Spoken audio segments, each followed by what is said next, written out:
সম্মানিত সভাপতি, অন্যান্য অতিথিবৃন্দ, শহীদ পরিবারের সদস্য, আমার পাশেও শহীদের একজন পিতা বসে আছেন এবং আহত ভাইয়েরা, আসসালামু আলাইকুম রহমতুল্লাহ। আজকে শহীদ আবু সাঈদের প্রথম শাহাদাত বার্ষিকী।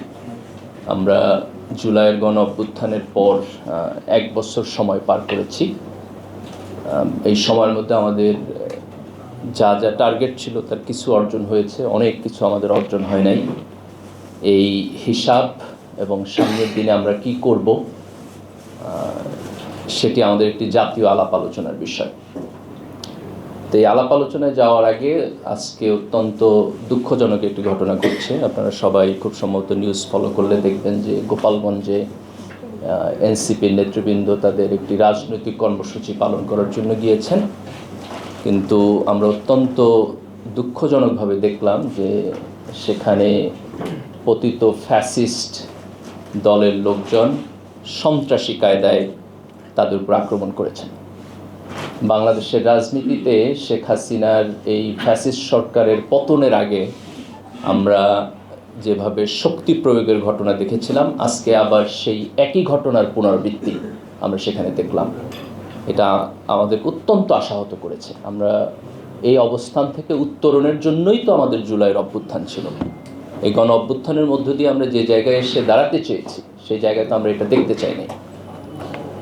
আজকে এটি অত্যন্ত ক্লিয়ার যে এই ফ্যাসিবাদ যারা তৈরি করেছিল তাদেরকে যদি আমরা একটি ন্যায় বিচারের মধ্য দিয়ে না নিতে পারি, তাদের জবাবদিহিতাকে যদি আমরা নিশ্চিত করতে না পারি, তাইলে পরে তারা আজকে গোপালগঞ্জে যা করেছে তারা সারা বাংলাদেশের এই আগামী দিনে গোপালগঞ্জ বানায় ফেলবে।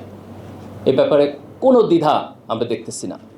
তাদের রাজনীতির মধ্যে আমরা কোনো অনুশোচনাতে দেখতেছি না, তাদের রাজনীতির মধ্যে আমরা কোনো রিকনসিলিয়েশনের প্রভাব দেখতেছি না। বরং আজকে এই দুঃখজনক ঘটনা আমাদেরকে খুব স্পষ্টভাবে দেখিয়ে দিচ্ছে যে আমাদের শত্রুরা যদি আবার কামব্যাক করে তাহলে তারা আমাদের গণতন্ত্রকে কোন জায়গায় নিয়ে যাবে।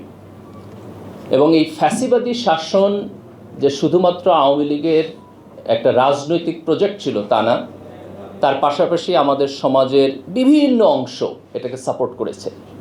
গণমাধ্যমের ভূমিকা অত্যন্ত লজ্জাজনক ছিল। এবং আজকে দেখেন, আমি একটা পত্রিকার থেকে হেডিং পড়ে শোনাচ্ছি আপনাদেরকে। আমি কোন পত্রিকা বলতেছি না। তারা লিখছে যে গোপালগঞ্জে সমাবেশ শেষে এনসিপির নেতাকর্মীদের ঘিরে হামলা, 144 ধারা জারি। এই সেন্টেন্সের মধ্যে কোনো সাবজেক্ট নাই, কোনো কর্তা নাই, ভাববাচ্য যে something is happen, passive voice. কেন কর্তা নাই? তার কারণ হলো এর যে কর্তা তাকে সে আড়াল করতে চায়, তার দায় দায়িত্বকে সে স্পষ্টভাবে বলতে চায় না। এই আড়াল করার মধ্য দিয়েই গত 16 বছরে এই দেশে মূলত একটা ফ্যাসিবাদ তৈরি হয়েছে। তো ফ্যাসিস্টদের প্ল্যান তো ক্লিয়ার। তারা আমাদেরকে গণতন্ত্র দিবে না, তারা আমাদেরকে স্বাধীনতা দিবে না। আমি যদি আমার গণতন্ত্র এবং স্বাধীনতা চাই তাহলে তারা আমারে গুলি করে মারবে, তারা আমার রাজনৈতিক প্রোগ্রামে আগুন জ্বালায় দিবে। কিন্তু প্রশ্ন হলো, এই ফ্যাসিবাদ থেকে যখন আমরা কয়েক হাজার লোকের রক্তের বিনিময়ে, আমাদের ভাইদের আহত হওয়ার বিনিময়ে একটা স্বাধীনতা পেয়েছি, সেই স্বাধীনতার মধ্যে আমাদের দায়িত্ব কী, আমাদের কর্তব্য কী? আমরা কি এটা চেয়েছিলাম যে 1 বছর শেষ হয়ে যাবে, এখন পর্যন্ত শহীদ এবং আহতদের লিস্ট কমপ্লিট হবে না, তাদের সরকারের পক্ষ থেকে যে কম্পেনসেশন দেওয়ার কথা সেটা শেষ হবে না, বিচার প্রক্রিয়া একটা সার্টেন লেভেল পর্যন্ত অগ্রসর হচ্ছে না, এবং যে রাজনৈতিক দলগুলো এই ফ্যাসিস্টের বিপক্ষে এই সংগ্রামে আমাদের পার্ট ছিল, আজকে আমরা সেই রাজনৈতিক দলগুলোকে দেখতেছি যে তাদের মধ্যে বিভিন্ন ধরনের অনৈক্য তৈরি হইতেছে। জাতীয় ঐক্যকে সামনে রেখে একসাথে এই সংস্কার প্রক্রিয়াটাকে আমরা পথ চলব, সেই জায়গাটাতেও আজকে আমরা ফাটল দেখতেছি।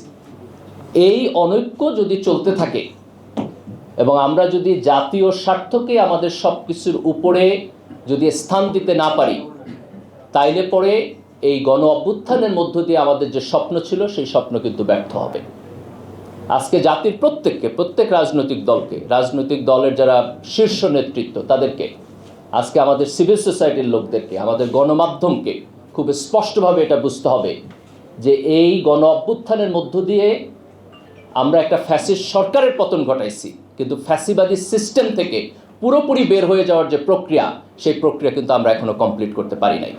থাকতে হবে এই জায়গায়, আমাদের ঐক্য থাকতে হবে। আজকে দেখেন জুলাইয়ের ঘোষণাপত্র আজকে পর্যন্ত হয় নাই। জুলাইয়ের ঘোষণাপত্রের ব্যাপারে খুব স্পষ্টভাবে ডেট দেওয়া ছিল, কিন্তু সরকার এখন পর্যন্ত সেই ডেটের মধ্যে এটা ঠিকঠাক মতো কতটুকু অগ্রসর হয়েছে সেই ইনফরমেশন আমাদের কাছে নাই। আজকে জুলাইয়ের ঘোষণাপত্র সংবিধানে যাবে কি যাবে না, এইটা নিয়ে আমাদের রাজনৈতিক নেতৃবৃন্দ একমত হইতে পারতেছে না। আজকে জুলাইয়ের সনদের আগে আমাদের সংস্কার প্রস্তাব নিয়ে আলাপ আলোচনা হওয়ার কথা। আমি আজকে পত্রিকায় দেখলাম যে সংসদের উচ্চকক্ষের যে প্রস্তাব ছিল, তো সেই উচ্চকক্ষে পিআর পদ্ধতিতে হবে কি হবে না এইটা নিয়ে মতান্তরের কারণে তারা টোটাল উচ্চকক্ষই বাদ দেওয়ার প্রস্তাব করে ফেলছে। তো আমরা যখন হাসিনার ফ্যাসিবাদী সিস্টেম থেকে বের হচ্ছি, আমাদের দুইটা টার্গেট ছিল। একটা টার্গেট হলো যে আগে গণতন্ত্র ছিল না, গণতান্ত্রিকভাবে নির্বাচন হয় নাই, 3টা নির্বাচন হচ্ছে আপনার চুরিচামারি করে নিয়ে গেছে, তাহলে আমরা একটা সুষ্ঠু নির্বাচনী প্রক্রিয়ায় যাইতে চাই। এটা হচ্ছে আমাদের একটা ফিলসফি। আর একটা ফিলসফি হলো যে ঠিক আছে আমরা নির্বাচনে যাব, কিন্তু নির্বাচনে যাওয়ার আগে আমরা একটু আত্মপর্যালোচনা করে দেখতে চাই যে গত 16 বছরের এই ফ্যাসিবাদের যে মেকিং, যেই কারণে এই ফ্যাসিবাদী সিস্টেম তৈরি হয়েছে, সেইটা আমরা কিছু কিছু জায়গায় পরিবর্তন করতে পারি কিনা। এটা কি এই কারণে হয়েছে যে আমাদের সংবিধানে আমরা প্রধানমন্ত্রীর সাথে বিচার বিভাগ এবং হচ্ছে সংসদের যে পাওয়ার অফ ব্যালেন্স, সেটা আমাদের সংবিধানে ঠিকঠাক মতো নাই, আমরা প্রধানমন্ত্রীকে অতিরিক্ত ক্ষমতা দিয়ে ফেলছি কিনা, আমাদের নিয়োগ প্রক্রিয়াগুলো বড় বড় পদে যে নিয়োগ প্রক্রিয়া সেগুলো ফেয়ারলি হইতেছে কিনা, আমাদের জুডিশিয়ারিকে আমরা স্বাধীনভাবে রাখতে পারতেছি কিনা। তো এই জায়গাগুলোর স্ট্রাকচারাল প্রবলেমের কারণে যদি আমাদের ফ্যাসিস্ট মেকিং হয়, তাহলে নির্বাচনে যাওয়ার আগে আমাদের এই জিনিসগুলো পরিবর্তন করা দরকার। তা আমাদের খুব স্পষ্টভাবে দুইটা ফিলসফি। একটা ফিলসফি হলো এখানে নির্বাচন ছিল না, এখানে গণতন্ত্র ছিল না, আমরা নির্বাচনে যাইতে চাই, আমরা গণতন্ত্রে যাইতে চাই। দ্বিতীয়ত হলো এই গণতান্ত্রিক প্রক্রিয়ায় যাওয়ার আগে আমরা একটা স্ট্রাকচারাল রিফরমেশন করব আমাদের কনস্টিটিউশনের মধ্যে, আমাদের সিস্টেমের মধ্যে এবং আমাদের রাজনৈতিক দলগুলোর প্রক্রিয়ার মধ্যে। রাজনৈতিক দলগুলো গত ফ্যাসিস্ট সময় একটা লম্বা সময় কাউন্সিল করতে পারে নাই, তাদের আভ্যন্তরীণ নেতৃত্ব গণতান্ত্রিক প্রক্রিয়ার মধ্য দিয়ে তারা করতে পারে নাই, তাদের আয় ব্যয়ের হিসাবের অডিট ঠিক মতো করতে পারে নাই, কারণ গণতান্ত্রিক স্পেস ছিল না। তো আজকে আমরা যখন গণতান্ত্রিক স্পেসে আসছি, তখন এই প্রশ্নগুলোকে আমাদের অ্যাড্রেস করতে হবে। আজকে যদি আমরা এমন একটা রাজনীতিতে যাই, যেই রাজনীতিতে আপনি দলের সংস্কারকে গুরুত্ব দিবেন না, যেই রাজনীতিতে আপনি কনস্টিটিউশনের সংস্কারকে গুরুত্ব দিবেন না, যেই প্রক্রিয়ার মধ্যে আপনি বিচার বিভাগের সেপারেশনকে গুরুত্ব দিবেন না, যেই প্রক্রিয়ার মধ্যে আপনি সংসদের উচ্চকক্ষকে গুরুত্ব দিবেন না, কিন্তু আপনি খুব কুইকলি এই প্রসিডিউরটাকে ওভারকাম করে আবার একটা স্বাভাবিক প্রক্রিয়ায় যাইতে চাবেন, তাহলে এই প্রক্রিয়া তো কাজ করবে না। এবং এই কমিটমেন্ট যদি আমাদের না থাকে, তাহলে তো জুলাইয়ের প্রতি আমাদের কমিটমেন্ট কমে যাবে, এবং জুলাইয়ের প্রতি যদি আমাদের কমিটমেন্ট কমে যায়, তাহলে আবার একটা ফ্যাসিবাদী সরকার এবং শাসন ব্যবস্থা ফিরে আসবে। এই ফ্যাসিবাদী শাসন ব্যবস্থা আবার ফিরে আসবে। এই কারণে তো আমাদের ভাইয়েরা রক্ত দেয় নাই, এই কারণে তো আমাদের বোনেরা রক্ত দেয় নাই, এই কারণে তো তারা রাজপথে গিয়ে দাঁড়ায় নাই। আমরা রাজপথে তো এই কারণে দাঁড়াইছি যে আমরা এই সিস্টেমকে পরিবর্তন করে আর একটা ভালো এবং নতুন সিস্টেম আমরা ডেভেলপ করতে চাই। আজকে আমার বোধ হয় যে তরুণ প্রজন্ম যারা এই আন্দোলনে স্পষ্টভাবে নিউক্লিয়াসের ভূমিকা পালন করেছে, বড় ভূমিকা পালন করেছে, এই দেশে এখন অলমোস্ট 30% উপরে হচ্ছে 30 বছরের নিচের বয়সী লোকজন, তাদের একটা রাজনৈতিক আকাঙ্ক্ষা আছে, তারা সিস্টেমের পরিবর্তন চায়। আমি মনে করি প্রত্যেক রাজনৈতিক দল এবং আমাদের জাতির যারা সিনিয়র সিটিজেন, যারা সিভিল সোসাইটি, গণমাধ্যম, অন্যান্য জায়গায় ভূমিকা পালন করতেছেন, তাদের এই অ্যাটেনশন পে করা দরকার যে এই তরুণ প্রজন্ম যারা এই দেশটাকে বিনির্মাণ করতে চায়, তারা আসলে কী চায়, তাদের অ্যাসপিরেশন কী, তাদের পলিটিক্যাল অ্যাসপিরেশন কী, তাদের রিফরমেশনের অ্যাসপিরেশন কী, জব মার্কেট নিয়ে তাদের চিন্তাভাবনা কী, অর্থনৈতিক রিফরমেশন কী। আমরা যদি এইটাকে প্রপারলি অ্যাড্রেস করতে না পারি, তাহলে আজকে আমাদের সামনে যে সুযোগ তৈরি হয়েছে, সেই সুযোগটা নষ্ট হবে। একটা জাতির কিছু কিছু ডিফাইনিং মোমেন্ট থাকে, যখন তার সামনে সুযোগ থাকে বড় হয়ে যাওয়ার, তার অতীতকে ঝেড়ে ফেলে দিয়ে বড় হয়ে যাওয়ার। যেমন তার স্বাধীনতা একটা ডিফাইনিং মোমেন্ট। আমরা যখন 47-এ হচ্ছে ব্রিটিশদের হাত থেকে স্বাধীনতা পাইছিলাম, that was A defining moment. আমরা যখন 1971 সালে স্বাধীন হয়েছি, that was A defining moment. আমরা যখন 90-এ গণ অভ্যুত্থান থেকে বের হয়ে আসছি, that was A defining moment. আজকে এই জুলাইয়ের গণ অভ্যুত্থানের মধ্য দিয়ে যখন আমরা একটা জায়গায় এসে দাঁড়াইছি, এটাও আমাদের জন্য একটা ডিফাইনিং মোমেন্ট। এবং এই মোমেন্টের দুইটা জিনিস আছে, একটা হচ্ছে আমাদের রাজনৈতিক জিনিসের সংস্কার, আরেকটা হলো যে আমাদের একটা পপুলেশন ডিভিডেন্ট আছে, একটা বিশাল এবং হিউজ ইয়াং জেনারেশন আছে। আমরা যদি এই তরুণ প্রজন্মকে সঠিকভাবে নেতৃত্ব দিতে পারি, তাদেরকে প্রপার স্কিল সেট দিতে পারি, তাদেরকে প্রপার এডুকেশন দিতে পারি, তাদেরকে প্রপার ইকোনমিক মার্কেট দিতে পারি, তাহলে এই দেশের রাজনীতিটা পরিবর্তন করে দেওয়া যায়। ছোটোখাটো মত পার্থক্য যেগুলো আছে সেখান থেকে বের হয়ে যাইতে হবে। আমাদের জাতির ভবিষ্যৎ দেখতে হবে কালেকটিভলি, যে আমরা সবাই মিলে ওই ভবিষ্যতে যাইতে পারি। এত বড় একটা টার্গেটকে বাদ দিয়া আমরা যদি ছোট দলীয় এবং ব্যক্তিগত স্বার্থে একজন আরেকজনের সাথে মারামারি করি, তাহলে সেটা আমাদের এই ভবিষ্যৎকে নষ্ট করবে। আমাদের পিছনে যাওয়া যাবে না। যে ফ্যাসিজম থেকে আমরা বের হয়ে আসছি, যে মাফিয়াতন্ত্র থেকে আমরা বের হয়ে আসছি, এই মাফিয়াতন্ত্রে আর ফেরত যাওয়া যাবে না, আমাদেরকে সামনে যাইতে হবে। আমি তরুণদেরকে অনুরোধ করব খুব প্রেসাইজ জায়গায় চোখ রাখার জন্য।